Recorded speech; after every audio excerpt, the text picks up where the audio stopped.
Hello guys, welcome to Crack Academy YouTube channel. Friends, today we'll discuss daily current affair MCQ of 31 August. तो friends जदि आपको हम current affairs भल लगुच निश्चित भाव भिडियो को लाइक करूँ शेयर करूँ और जदि चैनल को नुआ तो निश्चित भाव सब्सक्राइब करूँ। तब चलो देखा आज कौन सब क्वेश्चन रही। तो आज फर्स्ट क्वेश्चन हूँ रिसेंटली पीएम मोदी डेडिकेटेड ए रिनोवेटेड जालियाना बाग स्मारक वेयर इट इज लोकेटेड। तो जालियाना बाग स्मारक गोटे तैयारी जोटा कि बहुत रिनोवेट कराला अर्थात नुआ भाव आउे तैयारी कराला। तो ये जो स्मारकटा अच्छे क्योंठे अच्छे तो यहाँ अच्छे मन रखिए अमृतसर पंजाब रे अच्छे यहाँ हूँ से स्मारकटा। जालियाना बाग जो मासाकर होता है केवे होता 13 एप्रिल होता 13 एप्रिल 1919 तो ता उपलक्ष्य स्मारकटा जो लोक को मारा ही जाता अमृतसर रे तो ता उपलक्ष्य यहाँ तैयारी कराइला। आ मन रखिए जो होता जालियाना बागटा को डे रे होता से दिन था बैशाखी डे थी जो बैशाखी पूर्णिमा ने कौन गुड़ा हूँ पर्वटा। तो बैशाखी डे रे ही मासाकर होता है एग्जाम पचार आईटा ए वर्ष यहाँ 102 वर्ष है जालियाना बाग मासाकर को यहाँ रिनोवेट कराइला। से पीएम मोदी से माने लॉन्च कले इनागुरेट कले यहाँ तो यहाँ पंजाब अमृतसर आउ बाहारेज मन रखिए बाहारेज जोटा कि हूँ डिस्ट्रिक्टा यूपी गोटे डिस्ट्रिक्टा ये गोटे आम फ्रीडम फाइटर जन थे महाराज सुहल देव कहुँ सुहल देव ना। तो सुहल देव मेमोरियल यहाँ होता गोटे ना यूपी रे होता यूपी बाहारेज डिस्ट्रिक्ट होता महाराज सुहल देव गोटे मेमोरियल होता।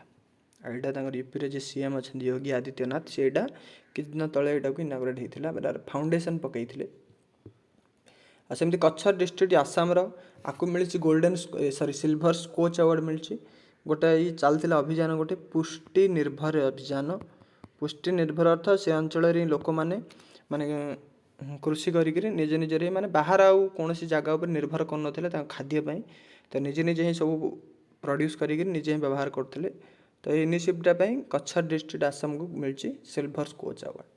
आउ सेमती अहमदाबाद रे गोटे गोटे गार्डन बा मिनी जापान भाया गोटे क्रिएट होती जोटा कहूँ जैन गार्डन बोली जापान स्टाइल रे जैन गार्डन आउ गोटे हूँ तार गोटे एकाडेमी खोला कैजान एकाडेमी। तो दुईटा को पीएम मोदी ही इनागुरेट करते अहमदाबाद रे। Which organization has launched Anand mobile app. तो आनंद मोबाइल ऐप आनंद हूँ Atmanirbhar agents new business digital application. तो यहाँ को लॉन्च कर LIC लाइफ इंश्योरेंस कॉर्पोरेशन आ द्वारा कौन हम ना जी भी एलायंस एजेंट मैंने अच्छा से जो अकाउंट खोलुं इंश्योरेंस खोलुं लोक मानकर ए कोरोना समय बहुत हेल्पफुल हम घर को जा दरकार नहीं मैंने जो ऑनलाइन माध्यम ही डिजिटल वेरिफिकेशन करके अकाउंट खोली पारि। तो से जो आनंद मोबाइल ऐपटा खोलाई LIC लॉन्च कर LIC अच्छी मुंबई रे फाउंडेड होती 1956 रे और MD भी न्यू अपॉइंट होती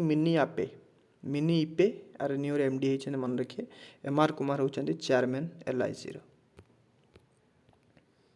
India and which country recently conducted a joint exercise it on Gulf of Aden जोड़ा यमन कंट्री पाखे अच्छी। तो से इंडिया आउ जर्मन रिसेंटली गोटे एक्सरसाइज करते नाभाल एक्सरसाइज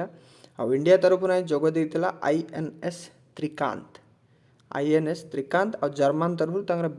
बेयन नाम गोटे आई जोग देता सीपटा।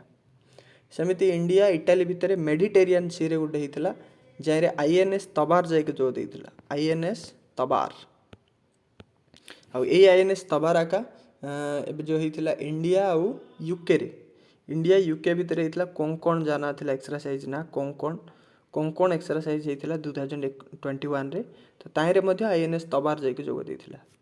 इंडिया वियतनाम भितर गोटे एक्सरसाइज था साउथ चाइना सी रे आईटे जाकि इंडिया तरफ दुईटा INS जोग देता गोटे INS रणविजय आ गोटे INS कोरा दुईटा जाकि जोग देता गोटे ना वियतनाम सहित इंडिया जिते एक्सरसाइज होता।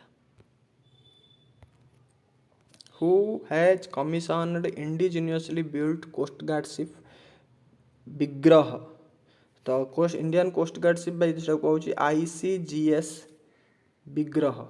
Indian coast guard ship Vigraha यहाँ को लॉन्च किए करते जोटा कि चेन्नई रे लॉन्च होता यहाँ को एवं कमिशन कराइला माने ये एथर सेवार निवृत्त सेवारू जो मिसाला आउे कोस्ट गार्ड रे तो यहाँ होता डिफेन्स मिनिस्टर राजनाथ सिंह यहाँ को कमिशन करते चेन्नई रे यहाँ को कमिशन करते आउ तैयारी कौटे कि माने यहाँ लार्सन एंड जो टुब्रो अच्छे आमर लार्सन एंड टुब्रो जो अच्छे आमर शिप बिल्डिंग कंपनीटा Larsen and Toubro ship building company Visakhapatnam रे यहाँ तैयारी कराइला कमिशन होती चेन्नई रे ये कमिशन करछन्ती आउ सेमती मन रखिए यार जो एटार लेंथ होची 98 मीटर 98 मीटर भेसल लाइट तो यहाँ है इंडियन कोस्ट गार्ड शिप आसे आउ गोटे इंडियन कोस्ट गार्ड शिप अच्छी आई कोस्ट गार्ड शिप जार ना हूँ सजाग यहाँ को लॉन्च किए करते तो यहाँ को लॉन्च करते Ajit Doval national security adviser ये माने बहुत है 5-6 मास तले यहाँ को कमिशन करते जोटा कि गोवा सीफेल्ड लिमिटेड तैयारी करते यहाँ को गोवा रे लॉन्च होता और जमी बिपिन रावत जी आम CDS chief of defence staff अच्छा ये गोटे रिसेंटली बुक गोटे रिलीज करते से बुक्र ना होता ऑपरेशन खुकरी आड़ा लिखिं किए तो यहाँ दिज लिखिं ना हूँ राजपाल पुनिया और दामिनी पुनिया ये दिज ऑपरेशन खुकरी लिखते जोटा लॉन्च करते Bipin Rawat Indian coast guard chief वर्तमान चीफ जी अच्छा डायरेक्टर जनरल सी होती Krishna Swamy Natarajan recently army sports institute ASI named after which person तो आर्मी जो स्पोर्ट्स इंस्टीट्यूट अच्छी तार ना ए बदल तो यहाँ को बदल यार ना कौन रखा हुए तो मन रखिए यहाँ को रखा हो नीरज चोपड़ा इंस्टीट्यूट बोल रखा हो आर्मी स्पोर्ट्स इंस्टीट्यूट बदल यहाँ को नीरज चोपड़ा आमर नीरज स्पोर्ट्स इंस्टीट्यूट बोल रखा हो यहाँ को तो यहाँ अच्छी गोटे आमर पुणे अच्छी जो आर्मी स्पोर्ट्स इंस्टीट्यूट यहाँ मन रखिए यहाँ को एवं आर ना बदल हो रखाई कौन नीरज चोपड़ा इंस्टीट्यूट बोली आमती मन रखिए नीरज चोपड़ा को भी मैंने गोल्ड मेडल जीति थे जावेलिन थ्रो रे आपको नीरज चोपड़ा को तांकर जो दिन में जीति थे अगस्ट 7 रे तो से दिन आमर सेलिब्रेट कराब जावेलिन थ्रो डे रूपे एथर सेलिब्रेट कराब डिक्लेयर आंको जो RBI अच्छी RBI से पब्लिक अवेयरनेस कैंपेन जो फ्रॉड होची बैंक रे से पब्लिक अवेयरनेस कैंपेन पे ब्रांड एम्बेसडर भाव अपॉइंट कर देछि RBI क्या नीरज चोपड़ा को और सेमती मन रखिए अरुण जेटली का नाम ना फिरोज शाह कोटला ग्राउंड जानते हैं दिल्ली रे अच्छी तो तार जो सेटा जो स्टाडियमटा अच्छी से स्टाडियम ना दिया अरुण जेटली स्टाडियम सेमती बिरसा मुंडा राउरकेला तैयारी होची इंडिया सबुठारो लार्जेस्ट हॉकी स्टाडियम तो सेटा ना होची Birsa Munda stadium international hockey stadium Maharaja Agrasen ये होची हरियाणा रे गोटे हिसार एयरपोर्ट जो थिला हिसार एयरपोर्ट तो सेटा के महाराजा अग्रसेन इंटरनेशनल एयरपोर्ट नाम नामित कराई जायछि where world's highest altitude movie theatre opened तो वर्ल्ड सबुठार हाईएस्ट मूवी थिएटर जोड़ा एंडला सेटा लद्दाख रही रिसेंटली एटा होची मूवी थिएटरटा आड़े जो बेल बटम आसला अक्षय कुमार से रिलीज होती सबुठार हाईएस्ट यहाँ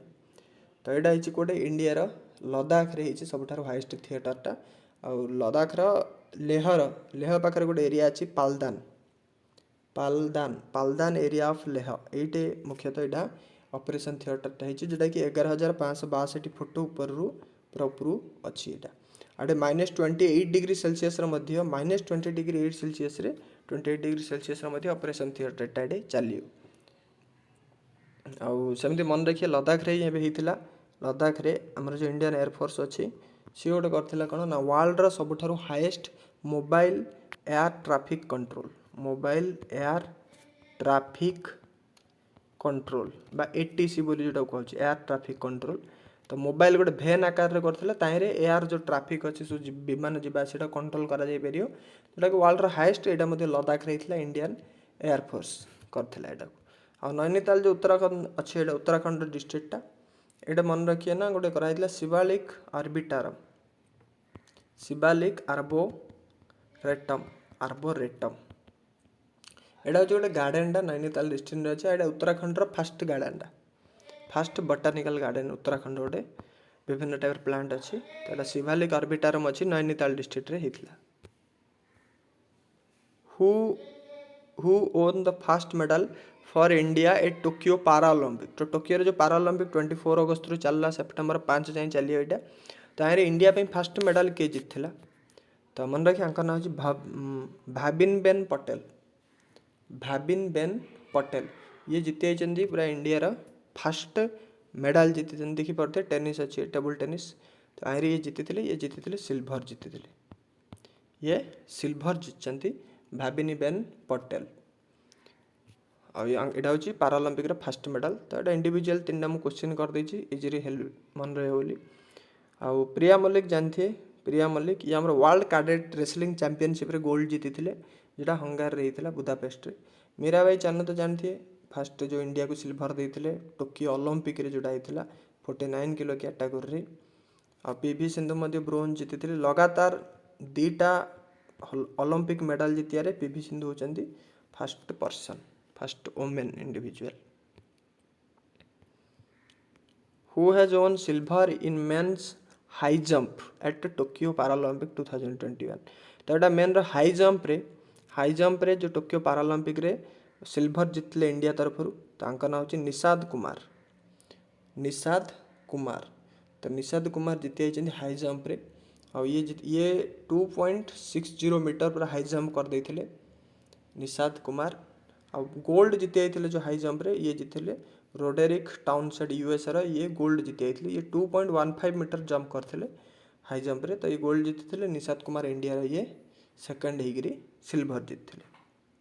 आउ शैली सिंह सिंधे जानते यहाँ लॉन्ग जंप रे जीति जो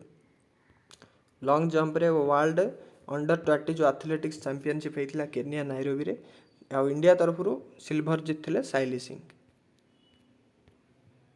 who become the first Indian woman to win a gold medal in 10 meter air rifle standing तो 10 मीटर जो एयर राइफल स्टैंडिंग देखी पारे यहाँ पाराओलंपिक ही तो तार फास्ट इंडियन वोमेन पाराओलंपिक जी कही गोल्ड मेडल जीति 10 मीटर एयर राइफल रे तो ना हूँ अवनी लेखार जी कि जयपुर राजस्थान रही तो ये जीति India fast gold medal women shooting रे जीति ये राइफल शूटिंग रे तो बहुत इंपोर्टेंट रखिए मन रखिए अवनी लेखार आउ सेमती मन रखिए इंडिया जो इंडिविजुअल भाव जो देखिए वोमेन किए जीति सब से मैंने फास्ट कैटेगोरी कौटा किए जीति यहाँ तो है शूटिंग रे जीति ये फास्ट वोमेन से देखिए आम मुरलीकांत जो पेटकार अच्छा ये होती स्विमर आउ ये फास्ट स्विमर पाराओलंपिक रे जे गोल्ड जीति ये जीति 1972 रे जो पाराओलंपिक होता है जीति फास्ट गोल्ड मेडल स्विमिंग रे से देवेंद्र झाझारिया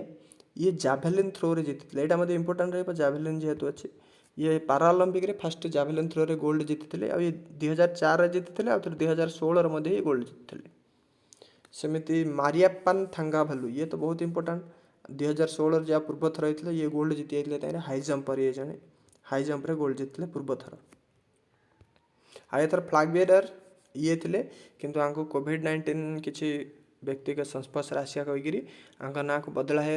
तो यहाँ मतलब कमेंट जनातु जे ए वर्ष जो अच्छी पाराओलंपिक होइरे फ्लैग बियरर किए थे ओपन सेरेमनी पाराओलंपिक रे who has won Belgian grand Prix 2021 तो बेल्जियन ग्रांड पिक्स किए जीति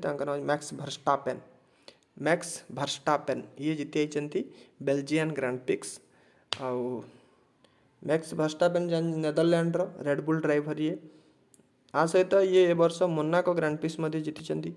आउ फ्रेंच ग्रांड पिक्स जीति फ्रेंच ग्रांड पिक्स आउ जीति ऑस्ट्रियन ग्रांड पिक्स ऑस्ट्रियन तो 3टा ग्रांड पिक्स जीति एवं बेल्जियन ग्रांड पिक्स जीतिगले मैक्स भर्स्टापेन सेकेंड रहे जॉर्ज रुसेल विलियम्स ये सेकेंड रे और लुइस हैमिल्टन ये थर्ड नंबर आसते लुइस हैमिल्टन इंपोर्टेंट रहा ये हूँ ब्रिटिश मर्सिडीज ड्राइवर आई आंकर जो ए वर्ष जीति से जहाँ स्पानिश ग्रांड पिक्स जीति ये आउ बाहरेन ग्रांड पिक्स जीति सहित ये जीति पोर्तुगीज ग्रांड पिक्स तो ये 3टा जीति मन रखिए इंपोर्टेंट रही which day is celebrated as national sports day यहाँ तो बहुत इंपोर्टेंट रहा नेशनल स्पोर्ट्स डे अगस्त 29 रे सेलिब्रेट होची और नेशनल स्पोर्ट्स डे सेलिब्रेट होची एटा 2012 आरंभ होई डेटा जोटा को हिंदी रे कुहाउची राष्ट्रीय खेल दिवस। आड़ा जो 29 अगस्त ये कराई आमर जो हकीर थे जो हकीर स्टार प्लेयर जे अच्छा मेजर ध्यानचंद अच्छा तो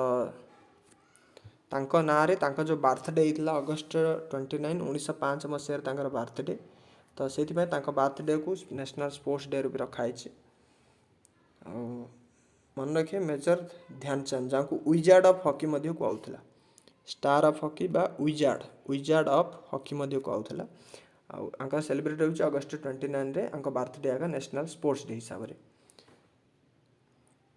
आंकर एबे रिसेंटली जो हमर राजीव गांधी खेल रत्न अवार्ड थिला सेटा ना बदलेगिरी मेजर ध्यानचंद खेल रत्न अवार्ड मध्ये कराइछि सेटा मध्ये मन रखिए। सिने अगस्ट 29 रे आउ गुटे डे मध्ये सेलिब्रेट होउछि जना होउछि international day against nuclear weapon तो न्यूक्लियर ओपन जो तैयारी होउछि ता विरुद्ध रे बा सेटा कम करिया पई ए डेटा अगस्ट 29 रे सेलिब्रेट होउछि 2010 रे एटा सेलिब्रेट हेगी आछे। तो फ्रेंड्स आज ये पुणी देखा आगामी वीडियो जदि वीडियोटी भल लगा निश्चित भाव लाइक करूँ शेयर करूँ और जदि चैनल को नुआ निश्चित भाव सब्सक्राइब करूँ।